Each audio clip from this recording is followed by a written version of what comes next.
ini telah bisa memaklumkan diri di muka dunia sebagai negara demokrasi terbesar ketiga di muka dunia.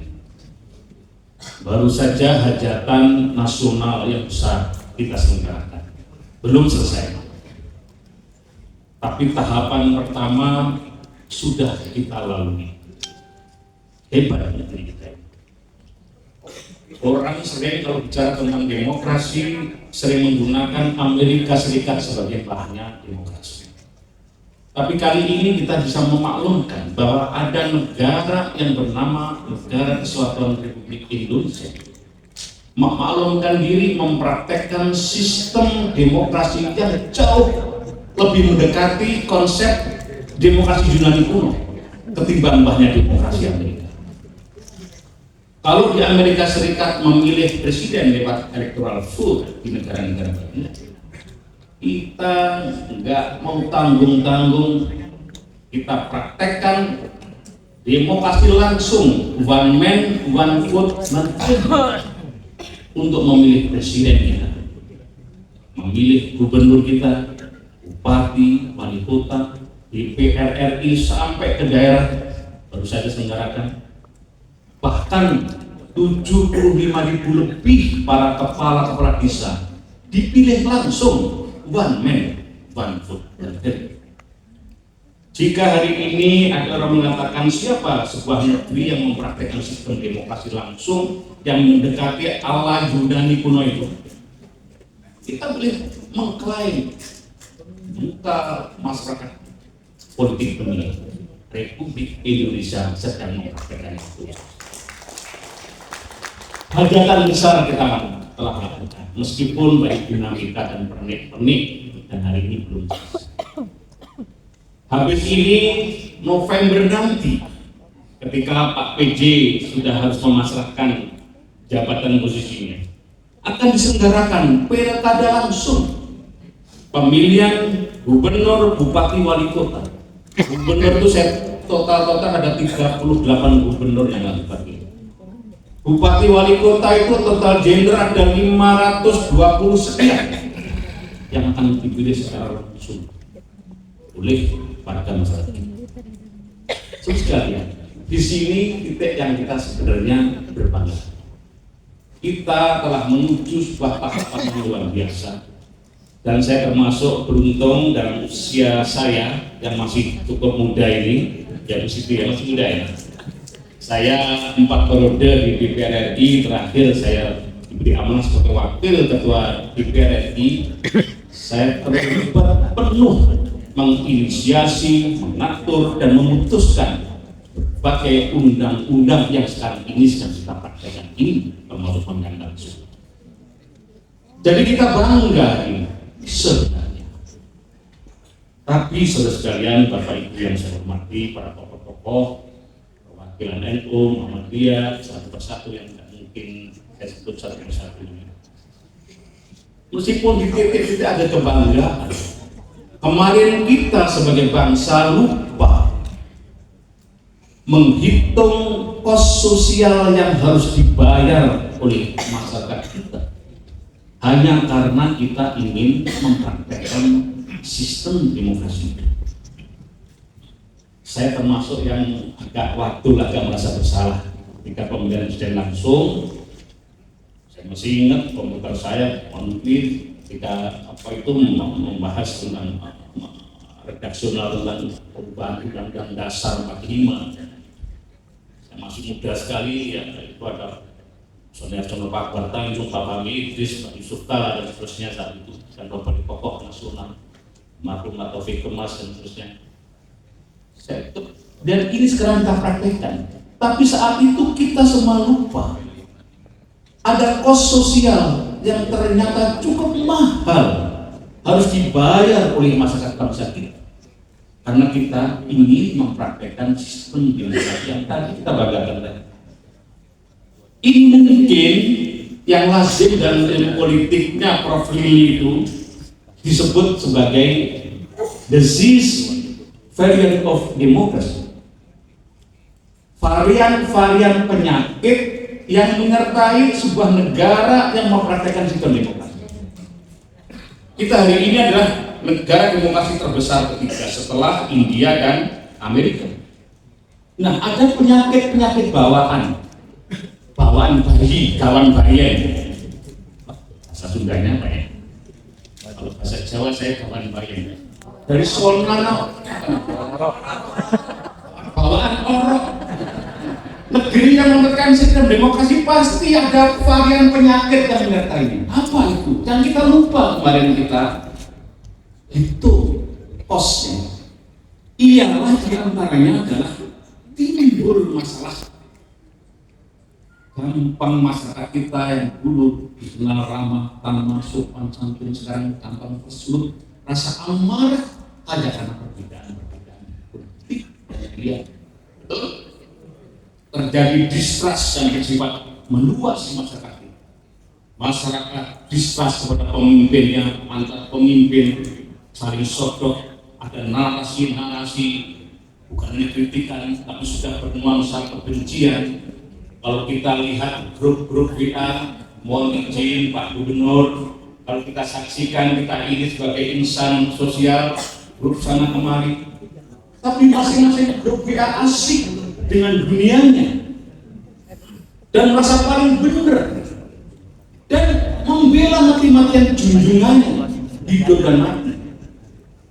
Padahal di WA grup WA lain terjadi hal yang sedang terjadi, dan itu terjadi masif bukan hanya pada diri kita tapi juga di kalangan masyarakat. Selain itu terjadi juga masalah terjadinya ekstremisme politik aliran yang pada zaman saat itu, zaman Pak Harto, sudah mulai agak ditenangkan menurut equilibrium. Sekarang sudah muncul kembali politik aliran atas nama daerahisme sempit, atas nama suku, atas nama isme lain yang sekarang kita saksikan dalam keseharian. Nilai-nilai adiluhung peninggalan moyang kita, ramah tamah, sopan santun, sekarang seolah-olah mulai redup dalam kesadaran masyarakat kita. Jalan demokrasi kita memang kita berbangga, tapi saya termasuk melihat sebagai curhat saya sedikit ya Bapak Ibu, kita kok menuju lorong yang semakin liberal dalam demokrasi. Meskipun saya termasuk tidak menganjurkan kita kembali memutar jarum sejarah kembali ke zaman dahulu, karena ini adalah anugerah jalan yang harus bisa kita selesaikan ke bangsa. Dengan demikian, saudara-saudara, kalau ke depan ini kita biarkan, saya mengkhawatirkan terjadinya anomali dan itu bisa membahayakan sendi-sendi kita dalam masyarakat kekeluargaan masyarakat bangsa kita. Itulah yang poin pertama yang ingin saya sampaikan pada seluruh segenap jajaran ISMI kita. Karena tugas ISMI itu ada 4, ini hasil dari musyawarah Sirnas kita yang paling terakhir, dan hari ini perlu saya sampaikan tugas ini juga masuk pada tugas yang Pak Ketua dan jajaran. Ingat ya, ini hasil keputusan nasional kita kemarin. 4 peran strategis ISMI secara nasional adalah: 1. ISMI sebagai sumber inspirasi bangsa. 2. ISMI sebagai rumah besar umat Islam. 3. ISMI mengawal kehidupan berbangsa dan bernegara. Jadi kita nggak boleh apa ya. Ini inherent tugas given takdir cendekiawan muslim yang bernama ISMI, yaitu suka nggak suka Bapak nggak boleh diem kalau ada situasi di mana. Nggak boleh Pak. Politik ini tetap harus mempunyai narasi kebaikan. Otomatis ini kita bikin narasi kebaikan dan seterusnya. Dan yang keempat adalah ISMI menjadi pelopor terhadap agenda aksi yang real bermanfaat untuk lingkungan sekitar. Nah, karena tugas-tugas itulah dalam situasi kebangsaan kita yang tidak mudah hari ini, maka pilihan lain pada ISMI tidak ada kecuali kita jadi tukang abdan kembali. Gimana ya? Jadi azim menyerukan Untuk selalu dimanapun kita berada, ISMI harus menyerukan nilai-nilai kebangsaan tidak boleh luntur. Nilai-nilai kekeluargaan harus kita adamkan terus. Nilai-nilai ramah tamah, tepos liro, hulukis, tuntul, baris yang sekarang mulai redup dalam keseharian kita harus kita bangkitkan. Narasi-narasi persaudaraan sebagai bangsa kita yang majemuk dan luar biasa ini harus kita bungkam kembali dimanapun kita berada. Saya kalau boleh mohon izin mengutip, karena saya nggak bisa bahasa Sunda, saya dari Jawa tidak apa-apa saya kutip ya. Ada salah satu, saya suatu hari membaca buku agak kuno dari Raden Hamengkubuwono Warsito mengatakan begini, saya kutip, mengko bakal, tapi ini bahasa Jawa nggak apa-apa ya. Nanti saya terjemahkan, kata beliau gini, jangan-jangan potret yang disampaikan beliau non jauh pada saat abad-abad sekarang itu jangan-jangan potret sekarang ini. Mengko bakal tiba titiwan kini wong Jawa wis ilang Jawane. Nanti akan bahkan tiba sebuah masa orang Jawa hilang Jawanya, orang Sunda kehilangan Sunda. Saya teruskan dulu ya. Alas-alas hilang wit-witane, hutan-hutan kehilangan pohon-pohonnya, wit-witan podo gogrok bodohnya, pohon-pohon berguguran daunnya, kedung-kedung podo asap banyune, sungai, kali, danau-danau asap banyunya, kering airnya, banyu podo hilang segeri, air pun sudah kehilangan segeri. Iku mertandani bakal tekane goro. Nah, ini pertanda akan hadirnya sebuah zaman pancaroba. Kitab itu kuno, tapi saya khawatir ini sindiran jangan-jangan pandangan beliau yang the future apa itu ke depan itu benar-benar jangan-jangan menggunakan potret masyarakat bangsa kita ini. Meskipun sudah tentu kita juga bersyukur kita telah melewati masa-masa yang luar biasa bagusnya. Nah, dalam kondisi semacam ini pertanyaan lagi-lagi, di mana posisi ini kita? Tinggal diam seribu bahasa. Kalau itu kita pilih, maka jangan-jangan kita akan terjerembab seperti Don Quixote itu. Cendekiawan diam seribu bahasa ketika masyarakat bangsanya lagi mengalami masa-masa pancaroba.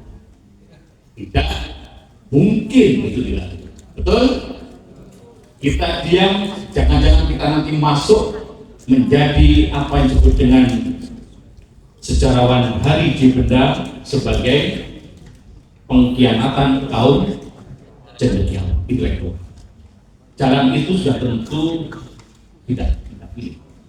Maka pilihan kita tetap kita ingin libatkan dengan narasi-narasi positif, narasi-narasi membangun kembali kekeluargaan, etos kerja, kemasyarakatan, persatuan, dan hoax-hoax yang sekarang bertebaran di masyarakat kita ini harus kita antisipasi, kita ingatkan bersama bangsa kita bahwa taruhannya cukup besar bagi merah putih dan negara kesatuan Republik Indonesia. Kalau ada yang mengatakan pilihan sekarang adalah revolusi, itu pilihan yang sudah tentu tidak tepat. Ada yang mengatakan reformasi jilid 2, apalagi itu juga tidak menjadi urgensi.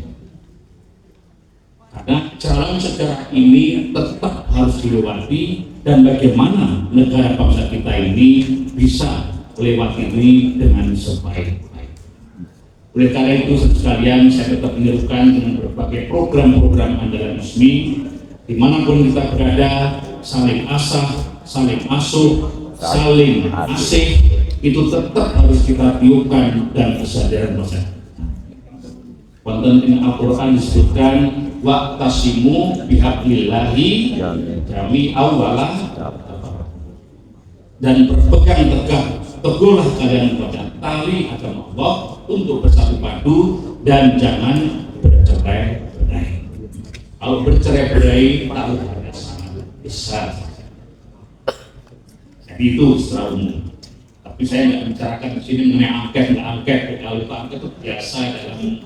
Saya dulu ketika masa saya memimpin DPR ada beberapa angket, bulog, macam-macam, angket yang bisa kita lewat. Saya yakin pemimpin kita di tingkat nasional tetap punya kewarasan.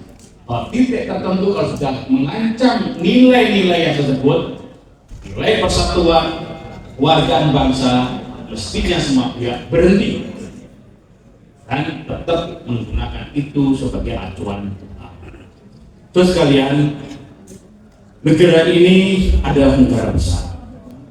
Republik Indonesia yang kita cintai ini negara besar. Setuju nggak ini ya? Bahkan ada yang menyebut negara kita ini negara ajaib. Negara yang mempunyai segala persyaratan untuk kita bikin negeri kita ini jadi negara besar. Kurang apa? Jumlah penduduk kita besar. Provinsi sekarang berapa jumlah penduduk?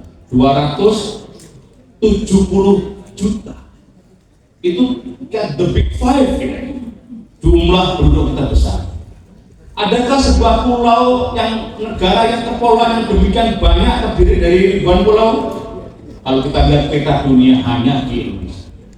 Peta Indonesia ini jika kita sampukkan, kita pepetkan dengan Eropa, itu dari London sampai ke Saint Petersburg, sampai ke Moskow, itulah telapak wilayah. Negeri kita juga diapit dua samudra besar, Hindia dan Pasifik. Di sini 6 agama besar tumbuh berdampingan secara plural, tapi Islam sebagai mayoritas tetap memayungi dengan keanekaragaman. Di negeri kita tercinta ini juga ada sekitar ribuan suku-suku bangsa. Ada bahasa dialek, bahkan ratusan bahasa-bahasa daerah. Itu semua memperkaya diri kita ini. Garis pantai kita itu berjumlah 100.000 kilometer. Tadi saya di perjalanan baru saya ngerti. Ternyata garis panjang garis pantai kita ini terbesar nomor 2 di dunia setelah Kanada. Kaget saya lihat.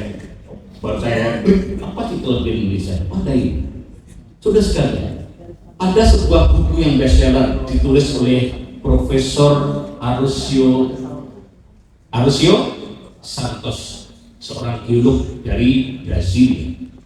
Dalam sebuah penelitiannya selama 23 tahun, dia meneliti, membuat buku yang luar biasa ini tentang Atlantis, the lost continent that finally found. Menyebutkan bahwa sisa-sisa kejayaan masa lalu tentang apa yang oleh zaman Yunani disebut Atlantis itu, puing-puingnya didapatkan di perairan Nusantara. Suatu hari ketika masih jadi pimpinan DPR, saya pernah mengunjungi beberapa situs. Saat itu saya bersama-sama dengan Ketua MPR, almarhum itu Mas dari TV. Di situ kita kaget dijelaskan oleh para ahli-ahli profesor artefak di candi-candi Jago di Malang, di Borobudur itu menunjukkan gambar-gambar bahwa nenek moyang kita itu pernah ada upacara disembah oleh beberapa perwakilan potongan-potongan manusia yang pakai godo itu apa ya? Gaman. Senjata. Om Jawa tenang ini. Jadi senjata yang itu mengekspresikan senjata-senjata itu ada ditemukan di Amerika Latin, di Yunani, di Eropa dan seterusnya. Kalau gitu jangan-jangan benar bahwa suatu masa dulu nenek moyang kita itu menjadi maharaja di raja sehingga ada utusan-utusan raja dari sana sini Eropa gini dan seterusnya. Kalau itu benar saudara sekalian, Bukankah kita yang keturunan dari orang-orang hebat dari nenek moyang kita? Majapahit, Sriwijaya, Kerajaan Mataram, itu adalah ekspresi dan senioritas sejarah dari kebesaran-kebesaran bangsa kita ini. Dan sekarang Republik yang kita ini sedang menata. Saya kalau lagi pemilihan luar negeri sering sedih, bawa rupiah, tukar di sana, waduh, ini beberapa hal yang dipikirkan bangsa kita. Mudah-mudahan Allah Subhanahu wa Ta'ala selalu menyertai langkah-langkah perjuangan bangsa kita. Terus sekalian, itulah selintas dari apa yang bisa saya sampaikan kesampaian singkat. Dan terakhir, karena tadi saya harus mengatakan sebagai waketum yang urusan organisasi, tugas saya satu adalah memastikan sebuah mesin Orwell bergerak cepat. Kalau tidak, mohon maaf saya keluar. Karena saya dapat mandat dari Mahkamah Resmi untuk memastikan Orwell berjalan baik, Orda berjalan baik, Orsat berjalan baik. Kita teoritis kita mestinya harus ada 38 Orwell dalam. Tapi hari ini saya ingin laporkan yang aktif baru sekitar 28, masih ada 10 karena ada 4 provinsi yang baru. Kita juga mempunyai organ-organ Orwell luar negeri. Terakhir hari ini Ketua Umum usia hadir, tapi hari ini di Eropa, titip salam pertama. Beliau juga melantik Orwell luar negeri di Inggris Raya, kemudian di Jerman, kemudian sudah ada di Rusia, di Australia, di Saudi Arabia, Malaysia, Brunei, dan seterusnya, dan itu menjadi salah satu yang unik karena Orwell kita rata-rata dari profesor dan doktor dan cendekiawan terbaik dari luar negeri yang memang kita anggap. Kita juga mempunyai sedikitnya 9 badan otonom yang merupakan trademark ISMI, di mana akhirnya narasi-narasi kebangsaan selalu keluar dari itu. Yang penting juga yang saya minta Pak Ketua segera diperbaiki adalah pemuda ISMI, perempuan ISMI. Dua sayap ini wajib bagi Orwell untuk segera digerakkan kembali. Pemuda ISMI dan perempuan ISMI. Kita beruntung kalau kita lihat yang lebih sepuh senior dari kita, NU misalnya, itu punya ada gerakan pemuda Ansor. Muhammadiyah punya apa? Pemuda Muhammadiyah. Pemuda ISMI memang lahir kemudian. Tapi ciri khas unik kita adalah intelektual, karena kita memasang nama cendekiawan. Karena itu pemuda ISMI yang merupakan hasil dari Masika dulu itu harus digerakkan kembali. Kemudian perempuan ISMI juga demikian pula harus kita gerakkan kembali. Karena di ISMI itu berkumpul. Di sini juga banyak tokoh NU, Muhammadiyah, Persis, Matlaul Anwar yang bergabung bersama teman ISMI dari sisi kecendekiaannya utamanya. Kemudian selain itu kita punya think tank yang bernama CIDES yang saat ini memproduksi terus pikiran-pikiran terbaiknya. Sekarang dipimpin oleh Profesor Andi Faisal Bakri. Kemudian kita juga punya Yayasan Abdi Bangsa yang dulu pernah dipimpin oleh Pak Habibie, yang Republika Bank Muamalat itu merupakan produk dari Yayasan Abdi Bangsa. Sekarang banyak ada sekian puluh sekolah-sekolah unggulan didirikan ISMI. Dari long march pada zamannya Pak Habibie kita lanjutkan terhadap termasuk membuat sekian sekolah-sekolah unggul yang memproduksi orang-orang terbaik yang sudah kita kirim keluar negeri, termasuk lewat beasiswa. Ini abdi bangsa. Kemudian para perempuan-perempuan yang mempunyai gelagat Siti Khadijah untuk berusaha, kita dirikan Alisa Khadijah. Kita juga bikin pinbook ini Bapak Ibu sekalian, saya ceritakan satu-satu. Sebenarnya ISMI itu luar biasa kayaknya. Pinbook ini ada sekian yang sudah luar biasa.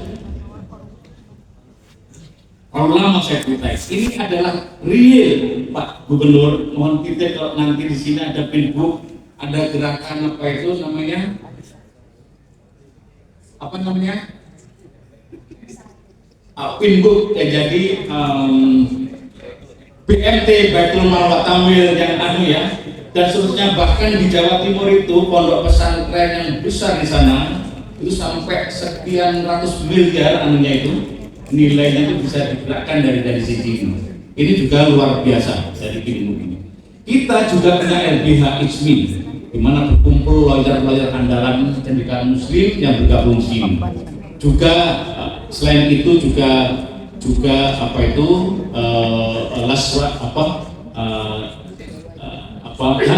Lazis ISPI yang juga ini kemarin dalam rapat terakhir yang dipimpin langsung oleh Ketua Umum, saya juga hadir. Kita ingin membuat Lazis ISPI secara nasional dan menjadi percontohan nanti, percontohan banyak wakaf-wakaf yang kemudian akan kita masukkan, kita koordinir bersama-sama dengan ini. Singkat kata, karena tadi Banten Pak Ketua Pidato menjanjikan ada program unggulan, dan tadi memang dititipkan kepada Pak Pejabat Gubernur, Pak Mutabar, izin saya mohon titip, saya betul-betul mohon titip di masa tugas Bapak nanti sampai bulan November, kecuali Bapak ini dimajuin.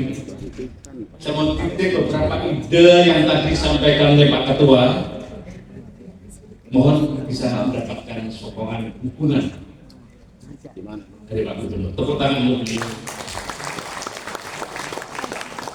Tentang otomotif, tentang apapun, menjadi sisi-sisi yang melengkapi beberapa buah karya ISMI, dan kita meminta kami semua setuju, ketum bersama kita semua, kita secara kolektif selalu ingin memberikan nilai-nilai apa kira-kira fokus kita terhadap program-program unggulan. Kalau Banten nanti unggulannya tentang otomotif, tentang sekitar itu, monggo. Pak Made, sudah siap? Matur nuwun. Tepuk tangan lagi untuk Imade. Demikianlah saudara sekalian beberapa sambutan saya. Kita di sini ingin mendengarkan pidato sambutan dan pengarahan dari Bapak Pejabat Gubernur, dan saya nanti akan takjil untuk mendengarkan arahan beliau, karena jangan-jangan inspirasi dari Banten ini bisa kita tularkan. Karena besok saya datang mewakili ISMI atau keluar negeri, saya datang di Bandung, di Orwell, Jawa Barat, juga untuk memberikan hal-hal yang penting kita sampaikan untuk saudara ISMI. Karena ISMI ini merentetan terus. Pada saat puncak pemilu kemarin kita stop sebentar, begitu sudah selesai kita gerak terus untuk selalu mengerjakan agenda aksi yang real untuk kepentingan masyarakat kita. Demikianlah apa yang bisa saya sampaikan, tentang perjuangan kita selalu mendapatkan ridho berkah dari Allah Subhanahu wa Ta'ala. Terima kasih. Allahumma muwaffiq ila aqdarihi bil taufiq wal hidayah wal hidayah. Wassalamualaikum warahmatullahi wabarakatuh.